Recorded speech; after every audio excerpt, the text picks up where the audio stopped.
नमस्कार दोस्तों, स्वागत है आपका मेरे YouTube चैनल पर। तो चलिए आज की कहानी शुरू करते हैं। अपने माता पिता का दिल न दुखाओ। मैं ऑफिस से घर आ रही थी तो सोचा कि कुछ फल लेती चलती हूँ। मैं फल मंडी की ओर बढ़ गई। वहाँ पहुँची तो देखा एक छोटा सा बोर्ड रेहड़ी की छत से लटक रहा था। उस पर मोटे मार्कर से लिखा हुआ था, घर में कोई नहीं है, मेरी बूढ़ी माँ बीमार है, मुझे थोड़ी थोड़ी देर में उन्हें खाना, दवा और टॉयलेट कराने के लिए घर जाना पड़ता है। अगर आपको जल्दी है तो अपनी मर्जी से फल तौल लें और पैसे कोने पर गत्ते के नीचे रख दें। साथ ही रेट भी लिखे हुए हैं, और अगर आपके पास पैसे नहीं हो तो मेरी तरफ से ले लेना, इजाज़त है।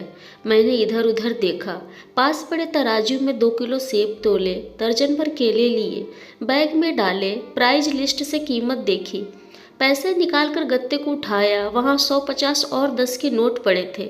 मैंने भी पैसे उसमें रखकर उसे ढक दिया, बैग उठाया और अपने फ्लैट पे आ गया। रात को खाना खाने के बाद मैं और मेरा भाई उधर निकले तो देखा एक कमज़ोर सा आदमी, दाढ़ी आधी काली आधी सफ़ेद, मैले से कुर्ते पजामे में, रेहड़ी को धक्का लगाकर बस जाने ही वाला था। वो हमें देखकर मुस्कुराया और बोला, साहब फल तो ख़त्म हो गए हैं। मैंने नाम पूछा तो बोला, काशीमल। मैंने कहा, चाय पियेंगे? वह सकपका गया, लेकिन फिर हाँ बोल दिया। फिर हम सब सामने वाले ढाबे पर बैठ गए। चाय आई।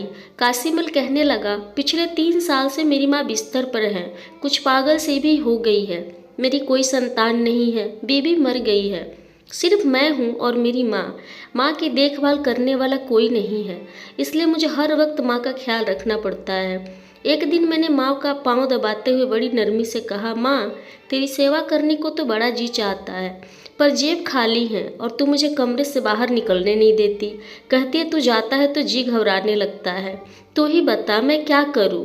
अब क्या गले से खाना उतरेगा? न मेरे पास कोई जमा पूंजी है। यह सुनकर माँ ने हाँफते काँपते उठने की कोशिश की। मैंने तकिए की टेक लगवाई। उन्होंने झुर्रियों वाला चेहरा उठाया और अपने कमज़ोर हाथों को ऊपर उठाया। मन ही मन राम जी की स्तुति की, फिर बोली, तू रेहड़ी वहीं छोड़ आया कर, हमारी किस्मत हमें इसी कमरे में बैठकर मिलेगा। मैंने कहा, माँ क्या बात करती हो, वहाँ छोड़ आऊँगा तो कोई चोर उचक्का सब कुछ ले जाएगा। आजकल कौन लिहाज करता है, और बिना मालिक के कौन खरीदने आएगा? तो माँ कहने लगी, तू राम का नाम लेने के बाद रेहड़ी को फलों से भरकर छोड़कर आ जा, बस ज़्यादा बकबक नहीं कर।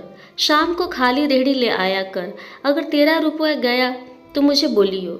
2.5 साल हो गए हैं, सुबह रेहड़ी लगा आता हूँ, शाम को ले जाता हूँ। लोग पैसे रख जाते हैं, फल ले जाते हैं, एक ढेला भी ऊपर नीचे नहीं होता, बल्कि कुछ तो ज़्यादा भी रख जाते हैं।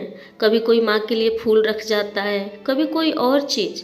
परसों एक बच्ची पुलाव बनाकर रख गई, साथ में एक पर्ची भी थी, अम्मा के लिए।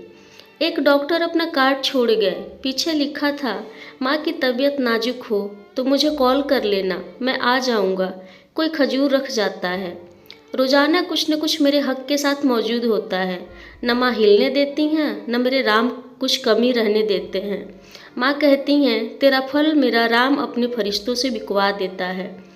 मेरे प्यारे दोस्तों, आखिर में इतना ही कहूँगी कि अपने माँ बाप की सेवा करो और देखो दुनिया की कामयाबियाँ कैसे हमारे कदम चूमती हैं। अपने माँ बाप का दिल दुखाना बहुत बड़ा पाप है, क्योंकि आज आप अगर इस दुनिया में हो तो उन्हीं की वजह से हो, आप उन्हीं की देन हो। आपका कोई अस्तित्व नहीं है यहाँ पर दुनिया में अगर आपका माँ बाप नहीं होते तो। इसलिए अपने माँ बाप का कभी दिल मत दुखाना और जितना कर सको उतनी सेवा करना।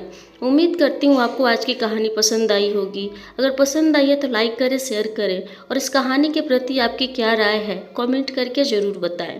आपका बहुत बहुत धन्यवाद।